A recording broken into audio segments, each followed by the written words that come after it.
Yes, people, how's it going? Welcome back to Lily White Lane. Hope you're all doing good. Hope that you're all keeping safe and well.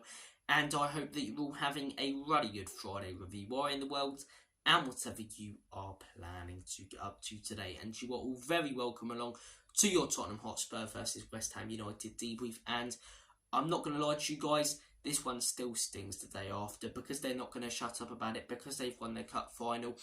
And because it's them. That's why it really stings the day after. And also because the game should have been killed off by half-time. Chance after chance after chance not taken by Spurs in that first half. Very similarly to the Aston Villa game. And we were made to pay. We were punished in the second half by a clinical side. We gifted West Ham 2 opportunities that they took. And yet again, after dominating the game, after playing this beautiful intricate football in the first half, after having more shots and more possession, we come away with nothing. This is becoming such a frustrating pattern. It's a pattern that needs to stop. It needs to stop, because how long does it go on for now if the same thing happens against Newcastle? And then if we don't beat Newcastle, that's 6 games with 1 point. People will say injuries is an excuse. It's not, it's a reason. Because if we had James Maddison and Van den Ven, we would have most likely picked up about 10 or 12 out of our last 5 games. But we need to stop this run, and we do have good enough players to not take 1 point out of our last 15. I understand we're injury riddled. I understand we're missing a lot of big players, but the players on the pitch need to step up a bit more than they have over the last 5. And look, I've only seen us perform poorly, in my opinion, a couple of times this season. I thought the Wolves' performance was poor, and I thought last night in the second half we were really poor. And it's really frustrating as well, because I really thought we were going to kick on, go back on a little bit of a run after the Manchester City draw. Yet again, we don't take our chances. I'd rather play the top teams, because the players can get themselves more up for those games. And Chelsea have had it this season. They've performed well against the better teams a lot of the time and picked up more points, and yet when they play the smaller ones, they find it harder because they're dominating the game. I prefer us to play some of the top teams right now, because, we're picking up points against them. We're up for those games, where last night it didn't feel like we were up for it in the second half. We looked sloppy, we looked slow, we were giving it away far too easily. It was just a really frustrating second half performance, and a really frustrating game as a whole, because we didn't take our chances. That Richarlison chance, he's got to be scoring that. The guy, I genuinely don't know what he brings to this team. He doesn't finish his chances. He's not good at dropping back and doing the defensive job. He's not creative. He's not pacey. The guy's a complete waste of money, and I wish we never bought him in the first place. People might call that harsh, but I've seen this guy for a season and a half now, and that's a season and a half enough to know that he's an absolute pile of pygmy hippo shit. I'm not happy with Richarlison, and he missed a huge chance yesterday. A couple of other chances as well where, yes, we didn't get shots out of them, but we were in really good positions. The amount of times Johnson was in a really good position, yet didn't play a pass or didn't have a pop when he could have. That Bissouma chance that he skied when he's got some space to have a pop in that first half. Missed some big chances in that game, and we were made to pay. We were made to pay, but we also shot ourselves directly in the foot. That first goal, quite unlucky. Yes, but, we shouldn't let ourselves get in that predicament and place in the first place. But the second goal, I thought for most of the game it was one of Udogie's better performances. He was all over the field. He was playing well. I've been very, very critical of him over the last few weeks, but I thought, yeah, Udogie's playing well. And then he goes and does that.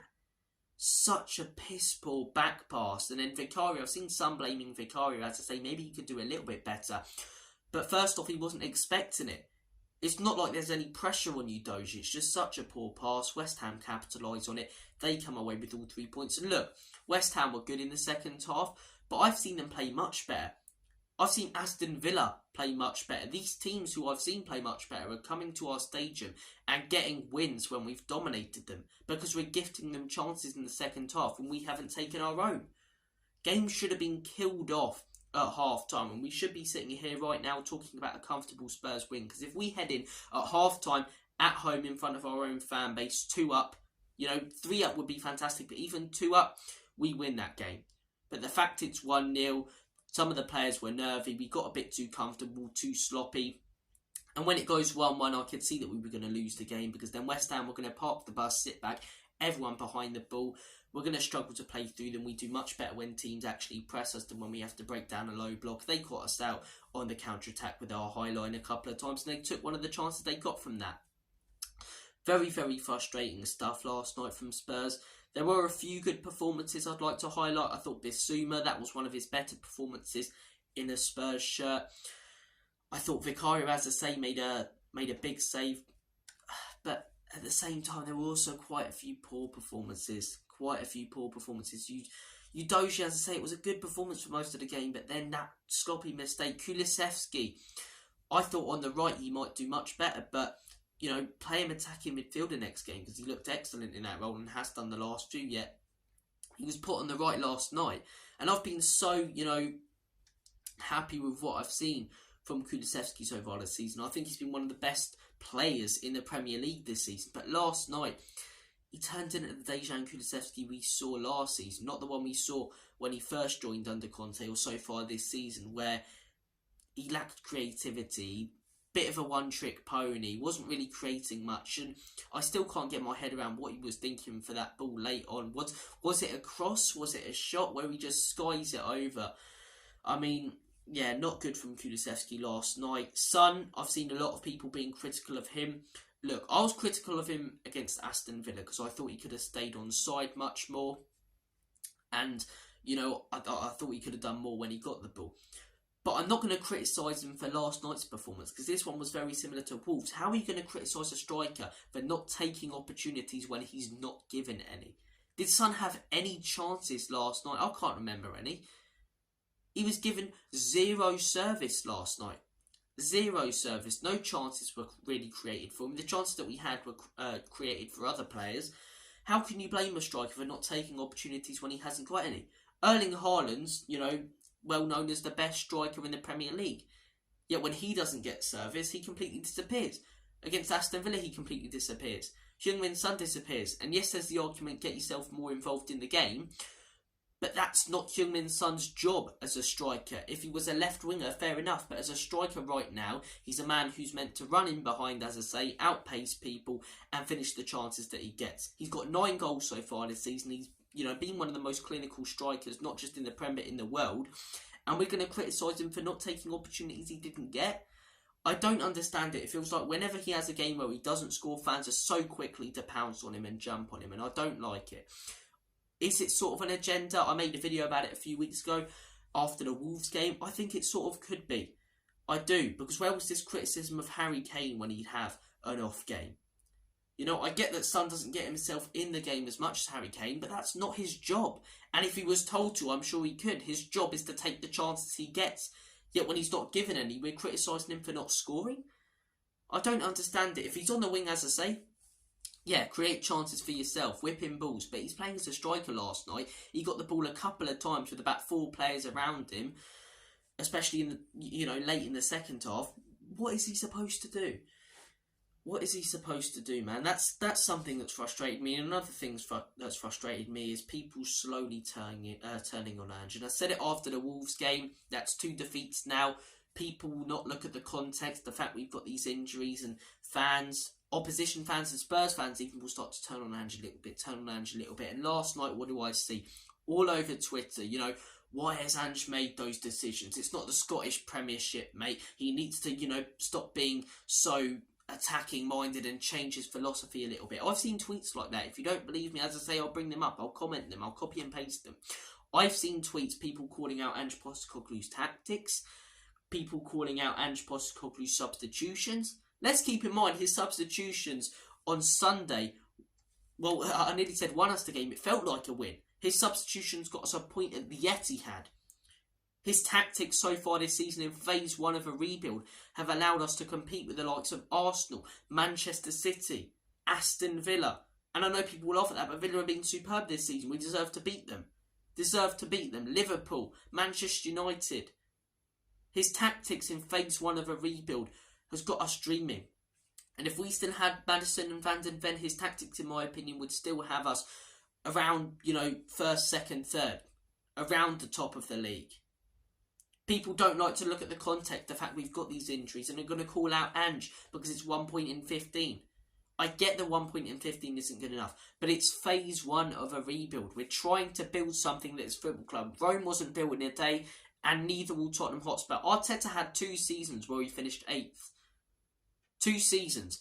Look at how good they're doing right now, Arsenal. Give this manager time. We've seen so many good signs that we can, compete with the top teams. And yet we're going to start calling him out when we've taken 1 point out of 15. Okay, let's look at the games. And please, anyone who's blaming Ange, tell me how any of these games are his fault, right? Against Chelsea, Ange Postecoglou's tactics would have won us that game 5 or 4 or 5 or 6-0. We were all at attack, beautiful intricate stuff. Should have been about 4-0 up in the first 15. 2 moments of stupidity from 2 players cost us that game. And we end up losing 4-1 because we go down to 9 men. And our 2 most important players and our best players so far this season get injured. The game after that, the Wolves one.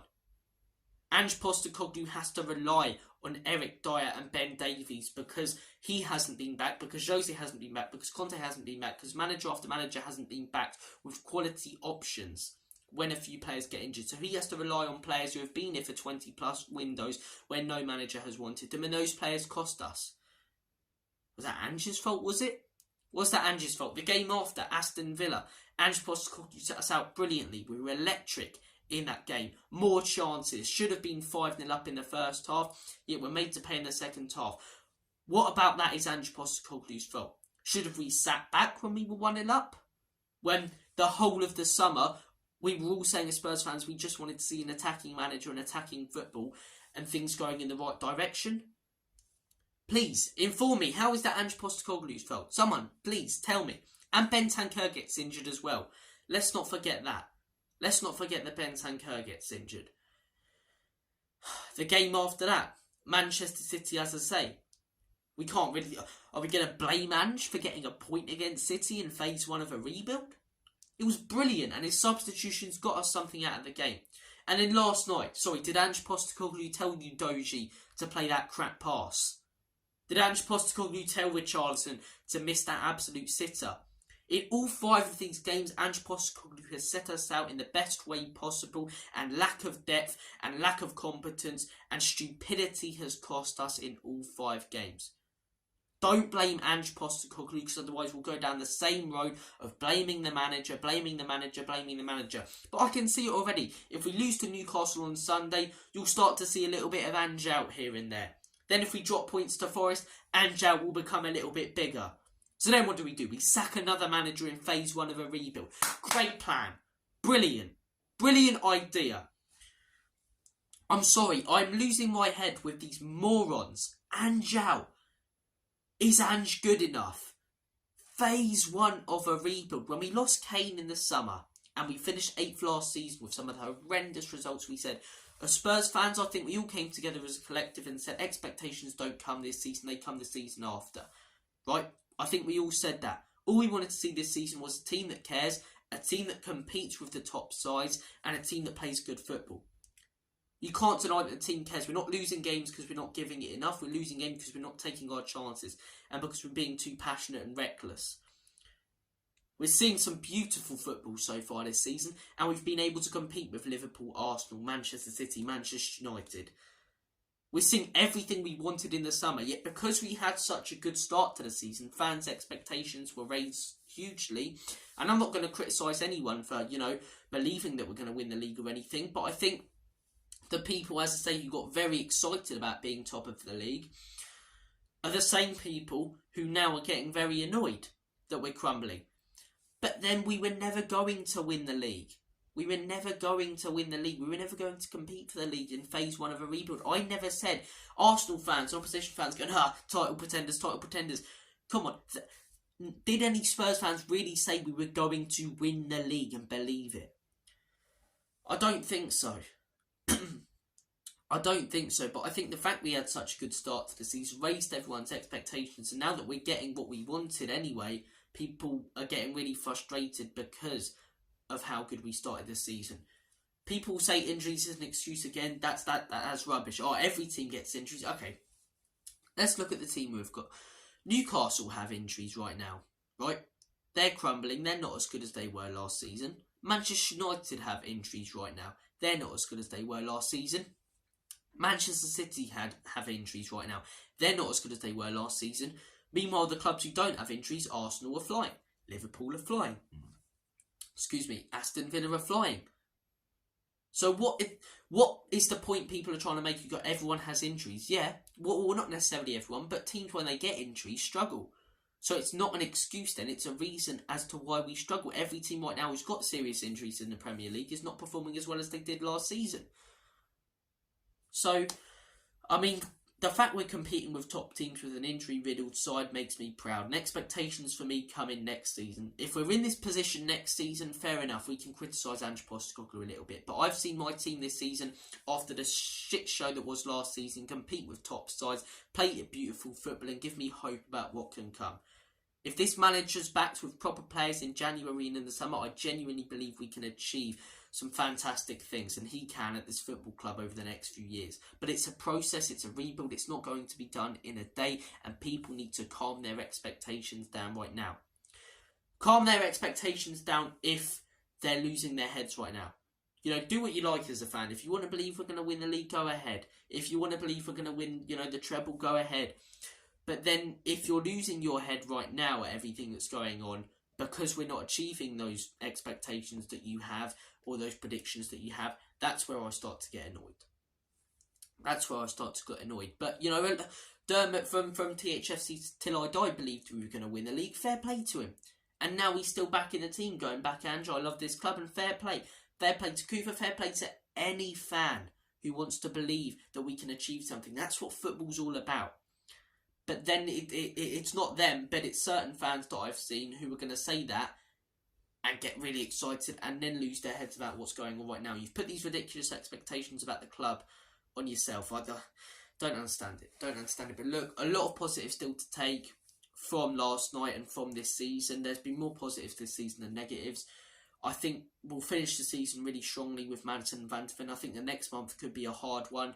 I don't think we'll beat Newcastle on Sunday. I think they'll want to bounce back, and I think fans will lose their heads, but all I'm asking for is a little bit of composure and not to be the stupid fan base we have been before in calling out a manager straight away when he starts getting things wrong. Please don't do that, Spurs fans. Don't do what we did to Conte. Don't do what we did to Jose. We're seeing some phenomenal signs under this manager about what we can achieve down the line. Phase 1 of a rebuild, huge injuries, factor in the context and don't lose your heads. Thank you for watching this video. Take care, all the best, and as always, Comedy Spurs, Enoch and Levy out. In Big Ange, we trust.